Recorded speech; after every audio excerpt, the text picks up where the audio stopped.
Bienvenue dans cette nouvelle vidéo de la Panda Factory, là ou quoi là?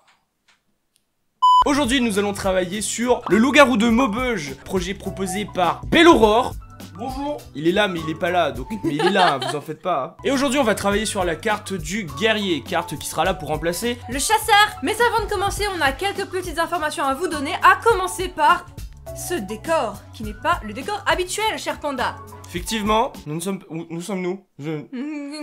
Nous sommes dans notre nouveau studio. Ah ça va alors, je croyais qu'on était kidnappés et tout, mais ça va.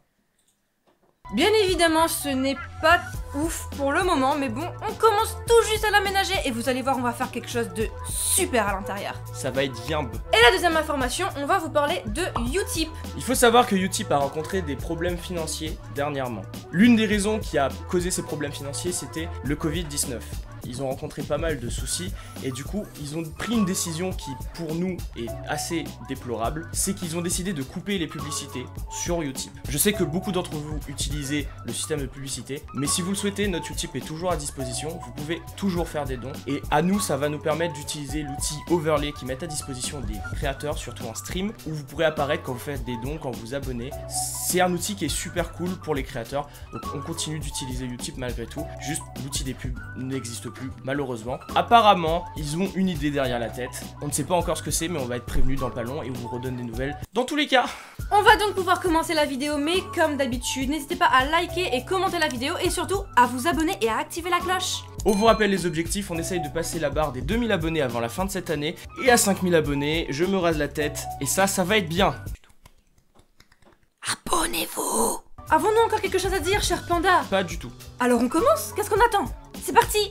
Vous commencez à nous connaître, on commence toujours nos dessins communs par un brainstorming et pour une fois, on n'est pas tombé d'accord dès le début. Chacun de nous avait en tête une composition différente. Dragonfly préférait celle qui mettait en avant les détails et personnellement, je voulais mettre plus de dynamisme dans la scène. Alors on a fait un compromis et on a choisi une composition qui permet des détails et une mise en scène intéressante. Cette fois-ci, l'avantage qu'on avait, c'est que toute l'équipe du jeu était présente lors de la deuxième session créative, ce qui nous a permis d'avoir les avis de tout le monde. On voulait garder, comme pour la nomade, l'idée du cercle dans le background, alors on a décidé de lui ajouter un bouclier qui renforce son côté guerrier et le différencie d'un vulgaire bûcheron. En parlant de guerrier, vous pourriez vous demander pourquoi un guerrier et pas un chasseur, vu qu'un chasseur passerait dans un lore héroïque fantasy celtique, mais on voulait donner une ambiance plus sombre, plus guerrière justement. On a aussi décidé de rester sur un personnage de face pour rappeler la carte de la nomade et garder une homogénéité graphique. J'ai réussi à dire homogénéité. Le brainstorming et le premier croquis étant fait, on passe maintenant à la mise au propre. Pour toutes les cartes du jeu, j'utilise l'application Painter sur ma Tab S6, ce qui me permet d'avoir les mêmes outils et de garder une même direction artistique sur toutes les cartes. D'ailleurs, si vous avez des questions concernant les logiciels qu'on utilise et plus généralement sur notre matériel, n'hésitez pas à nous les poser en commentaire.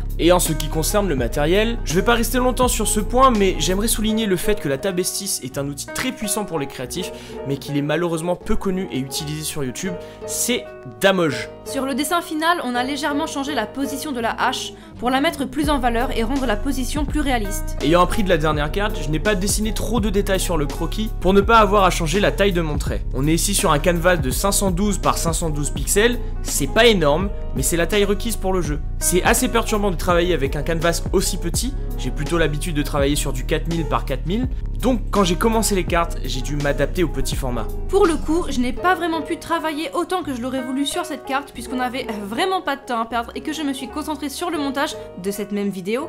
Non, promis, c'était encore pas notre faute là, jugez pas. Mais avec Panda, on avait déjà au brainstorming commencé à décider des couleurs, chose que nous n'avons pas fait avec la nomade. Peu professionnels que nous sommes, c'est faux. Coïncidence, nous sommes arrivés à l'étape de la colo. C'est fou, non? Non, genre vraiment, tu trouves pas ça fou, toi? Ta gueule. Ah, c'est dingue, hein? C'est fou, c'est complètement fou. Wow. L'avantage du digital, c'est qu'on peut faire du remplissage très rapidement. D'autant qu'ici, on a un style très propre avec des gros traits et des espaces bien fermés. J'aurais presque pu utiliser l'outil de remplissage automatique. Pourquoi je l'ai pas fait? Peut-être parce que j'aime bien souffrir. Après avoir vu le rendu en jeu, et donc contrairement à la nomade, on a décidé d'abandonner les détails des cheveux et de ne pas autant travailler les ombres et les lumières, et ce pour une bonne raison. Comme l'image sera utilisée sur Minecraft, elle sera pixelisée, et ajouter trop de détails rendrait le résultat beaucoup trop brouillon et crasseux. Et nous on n'aime pas les crasse-pouilles. Parce qu'on est professionnel. Des fois. Quand on veut. On essaye de temps en temps. On vous laisse maintenant avec la fin du processus et on se retrouve à la fin de la vidéo. Et bonne vidéo à vous là bien sûr là.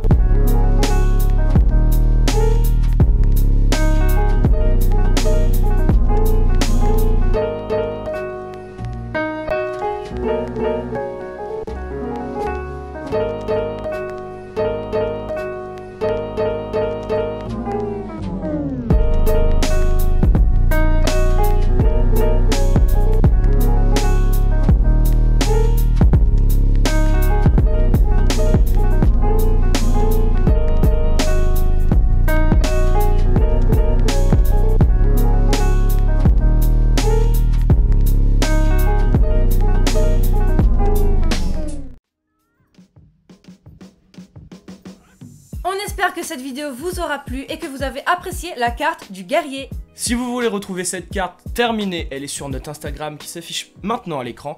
Et aussi, la prochaine fois, si vous voulez voir des avant-premières de la carte, tout est en story, allez faire un tour parce que c'est cool. Si vous voulez retrouver toutes les informations relatives à la chaîne, vous pouvez nous suivre sur Instagram ou sur Twitter et vous retrouvez ces liens dans la description comme d'habitude. Vous avez également en description la chaîne de MefZ et la chaîne de Belle Aurore qui bientôt vont sortir la vidéo par rapport au loup-garou. Leur première vidéo, c'est-à-dire qu'on est vraiment à la 3ème et ils en sont sortis une seule. C'est flemmard là ou quoi? Bande de procrastinateurs.